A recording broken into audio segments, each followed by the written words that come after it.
Hello everybody, this is my first video ever on YouTube. Give you a little background on myself. I decided I would make this video about 2 months ago, and I'm not real big on being that super public, so I didn't want to do it. But I have been battling with some serious health issues, stemming back all the way into about 1986 or so, when I was 14 years old. To go back again with my history, I started racing bicycles, and I raced at a pretty top level, just all up to the top amateur ranks. Did roughly 100 races a year. Always thought I was in absolute fabulous shape. I was one of the best in the Midwest. So I kind of think of myself as a little bit of an athlete. Obviously, I'm not Olympic caliber, things like that, but certainly I did fairly well. Back at that time, all the way up until my 20s, I battled severe heartburn. Never knew what it was. Just knew when I was riding my bikes, I was constantly vomiting in my mouth. In races, it was very tough. Sometimes I had a hard time breathing. It certainly hampered my performance. I just figured that's what life was about. Apparently, I was very wrong. At the age of 22, I started my professional career as I was finishing up with cycling. And went straight into sales. I was eating out every day, every night, 2 meals a day often. Just had an absolutely poor diet. About 24 years old, that'd be right around 1996, my doctor prescribed me omeprazole. At that time, I thought that was the end-all cure. I couldn't have been happier. All my heartburn went away. I ate like crap. I drank like crap. I lived like crap, but I felt good. Shortly thereafter, though, is when the cascade of problems started. It's kind of embarrassing, the fact that here I am now, 22 years later, where I'm just now figuring it all out. But so, what did I experience with omeprazole? The first thing, I developed an irregular heartbeat. So my heartbeat started skipping, and I've even at some point been diagnosed with AFib. I since have been in remission, so I don't have that at this point, and I get checked fairly regularly. But so I had chest pain, irregular heartbeats, heart palpitations. You can call it whatever you want. I think you call PABs, I think is another term for it. It was all in my atrium, not in my ventricular. I had chest pain, constantly felt like I was having just severe pain in my chest, like a heart attack. I would aspirate in my sleep several times a year, where I would literally wake up choking on vomit, gasping for air. At that point, I had no acid in my stomach, so it didn't really hurt as far as the acid lining goes, but I was choking on my own vomit, and the fact that it was down in my lungs, and that would take sometimes an hour to clear out. One time I got pneumonia from it. Then the anxiety came on. That's the most severe of all things. I never had anxiety. That came about from the chest pains, the heart palpitations. I had an incredible fear of dying. And with that came along cardiac pauses, where I would wake up at 3 in the morning, feel like I had to have vomiting or diarrhea, go into the bathroom, get on the can, expel everything, and then literally pass out and wake up, 15 seconds, 30 seconds, a minute later. And we were able to catch one at the hospital at one time, where I was on an EKG machine, and literally my heart stopped beating for 18 seconds. So you can imagine what that did to my anxiety. So I'm going to fast forward. I suffered with that all the way up until my early 40s. And a friend of mine actually turned me on to two people in particular. It was Dr. Marcola and Dr. Bergman, which you can find on YouTube. And they start talking about the benefits of ketogenic diets. And I'm not a doctor. All I can tell you is my experience from it and what happened, where I went, and where it's going. I was still riding my bike, and I decided I wanted to get back competitively in my 40s, which I think is still a good thing. I'm not sure yet where it's going to play out, but started getting good again. And I went into keto, and I immediately dropped down to a very favorable weight. Went down into the low 170s. I lost 25 pounds. My acid reflux went away. Pretty much all my chest pain went away. However, my palpitations got worse. And I went keto for about 18 months. It wasn't as hard as I thought it would be. And I felt fantastic, minus the palpitations. The palpitations put me back into anxiety, depression, some chest pain, all that from the anxiety. And it made me feel pretty bad. And in turn, I turned back to a high carb lifestyle, eating junk food, ice cream, sugar, because I was trying to cure what was in my head because of how I felt with palpitations. Fast forward another 2 years, roughly, maybe even, let's just say even 18 months, gained about 15 pounds back, still not super heavy, but gained a little bit back. But my palpitations when I would go for a bicycle ride would occur every 45 seconds to every 60 seconds. I would have a skip beat. And, I went for one ride. We rode down actually through the Keys, which was a 6-hour bike ride one way. You can imagine how that makes you feel. I mean, by the time I was done, it made me exhausted on top of just the mental anxiety and the anguish of it. But I just was broke. I was broke. I was in despair. I didn't know what to do.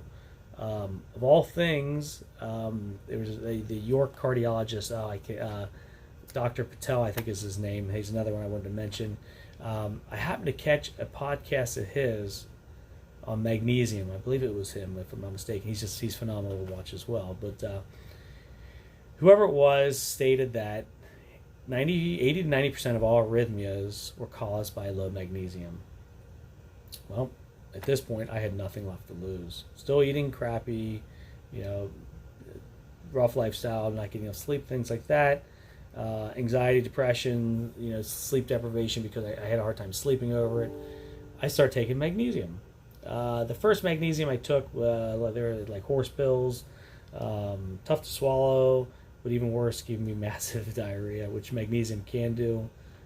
Then I found a product called Natural Calm, which I really like. Again, I'm not a doctor. I'm not selling anything, so I'm not endorsing any products per se, but I was able to take that, and I took half the dose that they were recommending, and I put it in my water and drank it throughout the day in my water bottle, and within 2 months, almost all of my palpitations went away.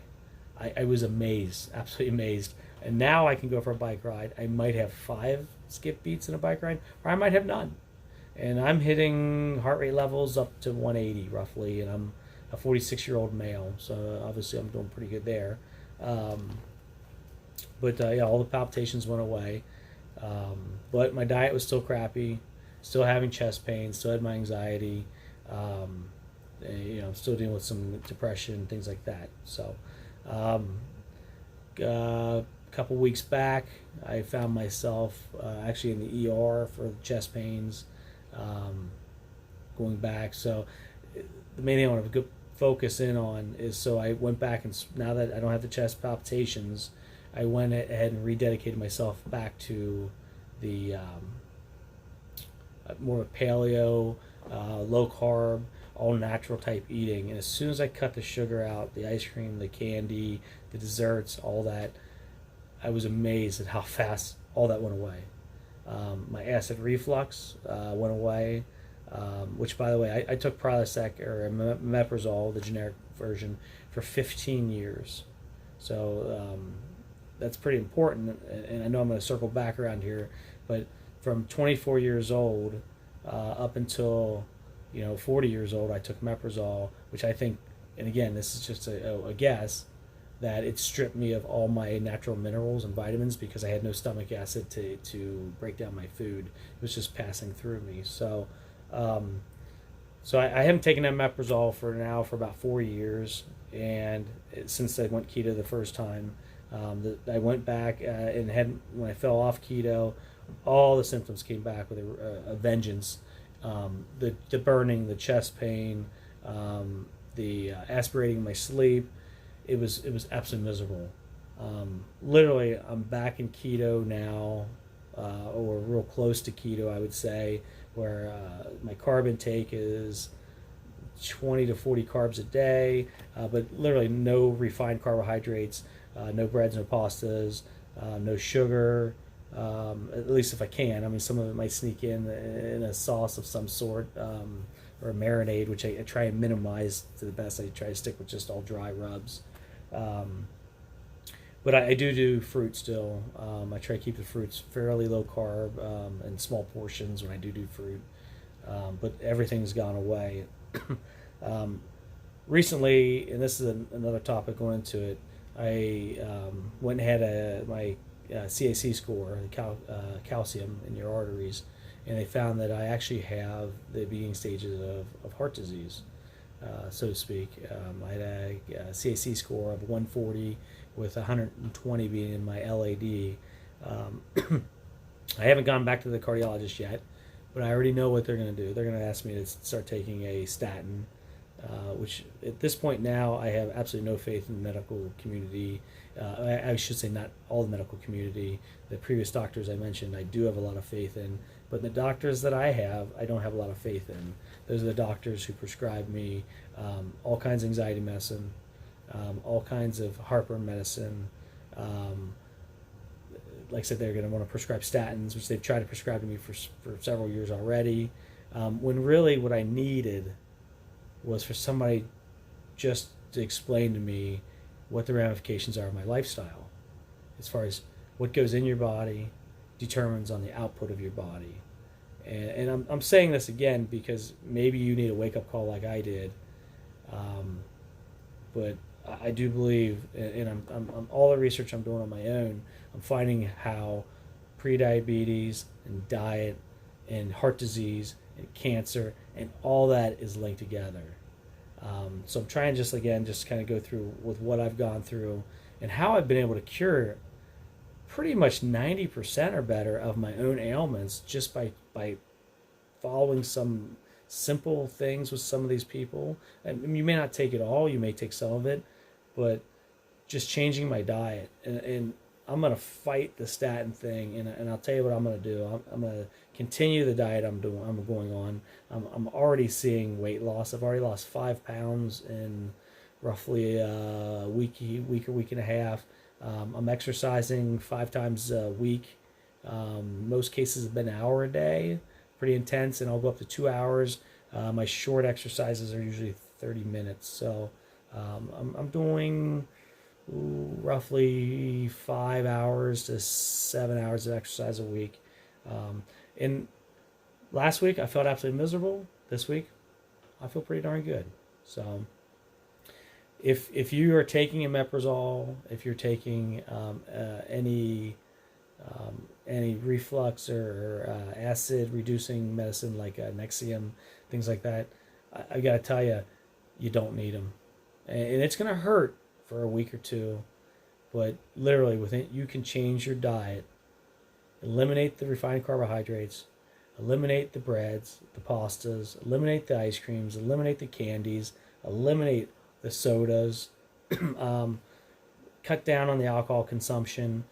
You can live life very happy without having to take that medicine and getting all those side effects. I'm going to continue to do research on this, and I'm going to use my own self. At this point, it's worth the risk. I'm going to go back and I'm going to follow up, do all my cholesterol screening. Right now, my cholesterol came in at 255, which I think is high.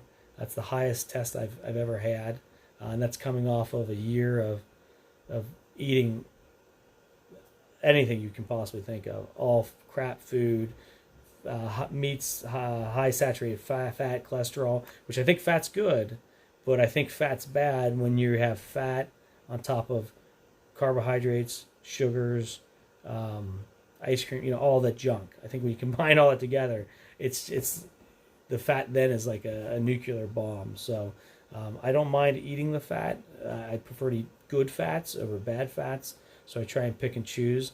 I do eat red meat, although I've cut back on that a little bit and added more cold water like fish, salmon, tuna, things like that, chickens, things like that. But and then I will eat venison, which is more of a lean meat. And I know with the low carb diet, they want you to go into high fat.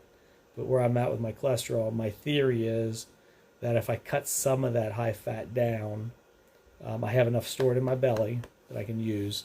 Cut some of that down, eat more lean proteins, keep the carbohydrates and the calories from that source low, that I can still get into ketosis. I can still maintain or actually lose weight, and then I can come back in once I get my body kind of regulated again, re-add in some of the more healthier fats and add more fat to burn off of as opposed to off my belly. So maybe that what I'm saying makes sense. Maybe it doesn't. Maybe somebody's going to get on here and respond back and tell me I'm totally wrong and I'm full of it. But I want to at least start documenting where I'm at. Doctors, medicine, bad. Doctors, change of lifestyle, good. So I'm switching from MDs. I'm going to DOs. I'm going to start using the internet as a primary source. And when my doctor says to me, hey, you watch the internet, that doesn't make you a doctor. But here's the thing. I have access to hundreds or thousands of doctors on the internet, and they're doctors too. So don't just, when you make fun of me for using the internet as a resource, you're making fun of all the people on there as well, and most of them are more qualified than the people I'm seeing. I would have to say probably almost all of them. So keep that in mind. I don't believe everything wholeheartedly off the internet. I take it with a grain of salt, but it's a great starting point for you to do the research for yourself. So find out what's wrong with you, figure out how to fix it yourself, and then use trial and error. If I eat ribs and I get reflux or heartburn back, then I know probably shouldn't eat ribs anymore. Maybe I have to switch to a different type of protein or a meat with a fat that my body tolerates more. And I have found that the rich fatty foods like ribs and things like that, my body doesn't tolerate well. Although I can eat a ribeye, and I can eat, like I said, the fatty fish and things like that without any issues. So it's a trial and error. But, at about 6 months from now, roughly, maybe even 4 months from now, I'm going to go back and I'm going to get my blood test done. And hopefully I'll get back on here, assuming anybody even listens to what I have to say. And I'll tell you where my blood tests go. And I'll repost. I have a 3-year track record, so this will make it about 4 years. And you can see what the diet did, how my lifestyle change is going, if it's something that you can reproduce and use for yourself. So that's it. Thank you for now. And if you have any questions, feel free to ask.